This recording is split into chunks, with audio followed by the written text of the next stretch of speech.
Crews say they discovered remnants of one of the oldest black churches in the country. The brick foundation was unearthed by archeologists at Colonial Williamsburg in Virginia. The First Baptist Church was formed in 1776 by free and enslaved African Americans. In defiance of laws, the congregation would meet secretly in fields and under trees. By 1818, the church had its first building, but it was destroyed by a tornado in 1834. Joining me now is Connie Matthews Harshaw. She's a member of First Baptist Church and the president of the church's Let Freedom Ring Foundation. First, just talk about the significance of this new discovery. What does it mean to the community? There are no words. I have to tell you, this morning we were on the site and we had a count of 25. By 9:30 we had a count of 26, and by 2 p.m. we had a count of 28.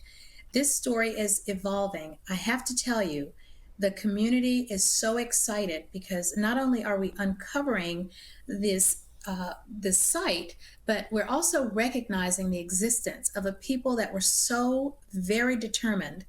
In spite of the fact that we did not enjoy the freedom of religion, they practiced their faith the way that they wanted to, being African American, in defiance of all the laws. This is just extraordinary. Talk to us more about the church congregation. You mentioned a little bit about who the people of the church were, and talk about their purpose for building it.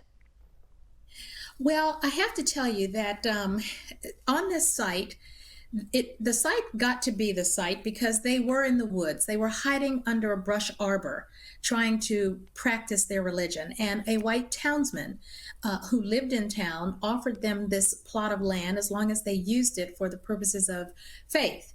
And so they, under the protection of Jesse Cole, they got a chance to establish a building, which of course was, destroyed by a tornado, and then they subsequently built another brick building. But this is the longest continually operating African American church in the country that was founded by blacks for blacks. What an amazing story. So take us back. How did the unearthing come about? Well, it happened as a result of a breakfast that I had on early March of 2020 with the new president of Colonial Williamsburg. He asked me a question, which I'm sure by now he's probably thinking, why did I ask her that? He said, well, what do you think we should do about the fact that there's just this one plaque there on this plot of grass? And I said, well, I think what you should do is you should see if there's anything under there. Look for artifacts. It resulted in ultrasound testing. They found the first foundation. They found the second foundation. We had no idea that there were burial sites there. And then one afternoon they called and they said, listen, we have found an intact burial there. They at first found 2. That number has now grown to 28. I can't imagine getting that phone call. How extraordinary.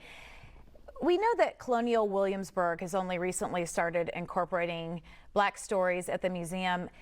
How will this unearthing maybe benefit or change that? Well, I think it's going to happen that it will tell the whole story.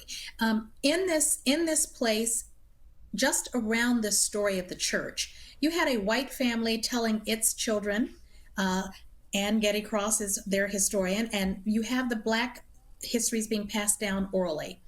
And then at some point they intersect. We have the same history. It's running parallel. So what we're trying to do now, our task, our challenge, is to integrate this history and tell the full and complete story. Most of it was painful, but I have to tell you, the pain now is being subsided. We're all in a healing process because we all recognize that in a town that was 52% black and 48% white in 1776, we had to be talking to each other. We had to be working together. And somehow, through faith, we established this place of worship. There's so much social and racial unrest happening all across the country. So how do you think that this might have an impact on the Black culture? Well, I am hoping that we will lead the way and show the nation that, there is nothing wrong with trying to figure out the whole story. because we need to know the story. Because if we know our history, then our future is no longer a mystery, because you learn from your history. You learn what not to do again.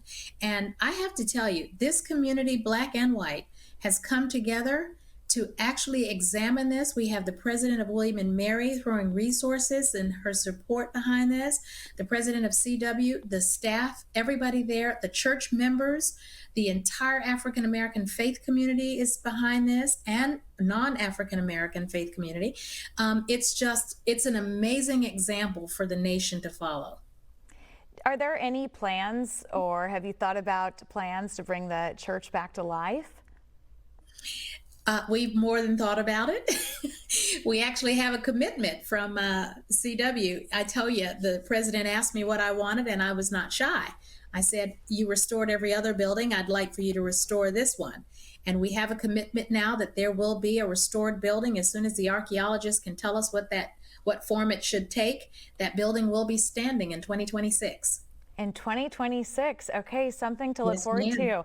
What has been the reaction from the community? What kind of response are you getting about this? Well, at first, there were no words. You know, I think that people were just overwhelmed emotionally because they couldn't really believe that this was happening. And it happened pretty quickly. I mean, a year is not a long time for an archaeological dig to yield something that we can all put our arms around. The church family, most of whom are in their late 80s, the descendant community, and 90s. Our last member who just died was 104. They thought never in their lifetime would they see this happen. And I have to tell you, the joy and relief, they visit the site almost daily. They get in the way of the folks working there, but they just can't believe it. And so they welcome it, and it's heartfelt, it's genuine, it's stimulated conversation. So it's just a wonderful thing. And what sort of impact do you think that this might have on tourism? I mean, I know you said 2026. I'm marking my calendar. And you should. I think that the entire African American community inside the nation and outside, they have been contacting us to come and see it. We've had visitors from Beirut, Lebanon, who read Christianity Today and came in. We've covered, of course, in all of the major publications. So people are coming by. Even though our church right now is closed because of COVID, we actually have to go in and open it sometimes for special visitors, as we will this weekend when we have our 245th anniversary. People will come in and want to ring the Freedom Bell. So we've tried to adjust to the pandemic, but it's kind of tough to hold the tourist off. Yes, wow. You said it took, I want to clarify, a year for the unearthing. Is that correct, for the entire process? It did. Well, let me tell you, it happened pretty fast. I met with Cliff Fleet in March. In May, they did the ultrasound testing. And in September, we broke ground, September 20. And it's been just a year. And they have found the 1856 foundation, the 1818 foundation, and 28 burial sites. That is that's a pretty fast track for an archaeology project. Really is incredible. Thank you so much for joining us and sharing this most amazing story on this Friday.